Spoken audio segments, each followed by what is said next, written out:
Friends, so dito tayo sa ating Burns at meron tayong amplifier na ni-repair ngayon dito. Ito ay isang Yamaha stereo amplifier AX900. Okay?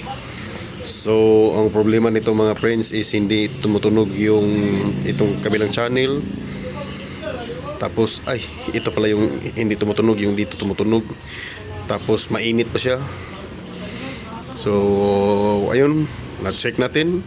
So, ang problem niya ay yung mga saan na yun? Yung mga ganito niya mga friends, mga potentiometer, yan. So, sa katandaan ng amplifier is nag-malfunction na yung trimmer niya. So, pinalitan na yung mga bago, precision yun, yung pinalit natin.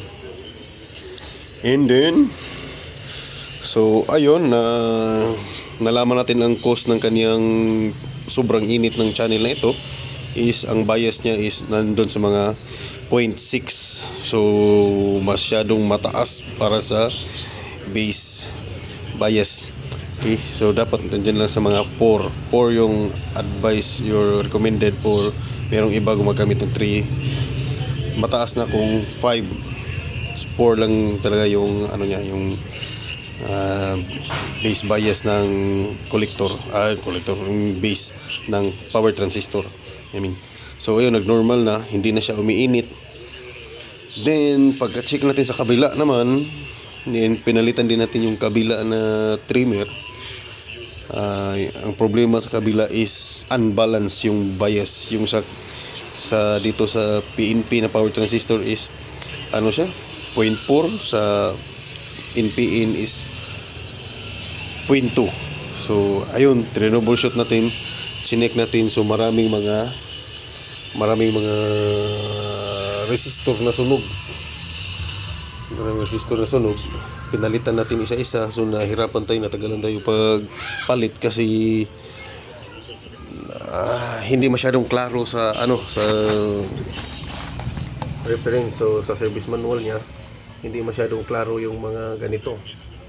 Meron sana siyang service manual pero hindi klaro yung mga parts number at saka yung value. Kaya natagalan tayo dito sa pag-repair ng amplifier na ito. Kasi tiningnan ko kung anong function niya. Kinumpare ko dito sa kabila. So ganun, inaisa-isa ko yung mga sunog na mga parts hanggang sa naubos natin palitan yung mga sunog. At saka doon nag-normal na yung bias. So 0.4 na sila. So ayun, normal na.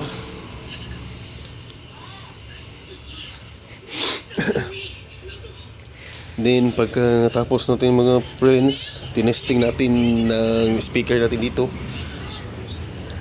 At yun, okay na. So ang napakaganda ng amplifier nito is hindi siya masyadong umiinit mga friends.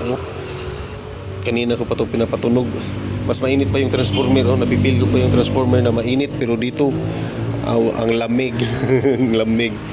So maganda ito, para siyang 735, mga 150 watts, kasi 2 pairs yung power transistor niya, 2 pairs. Saka yung may driver, naka-heatsink din ng driver.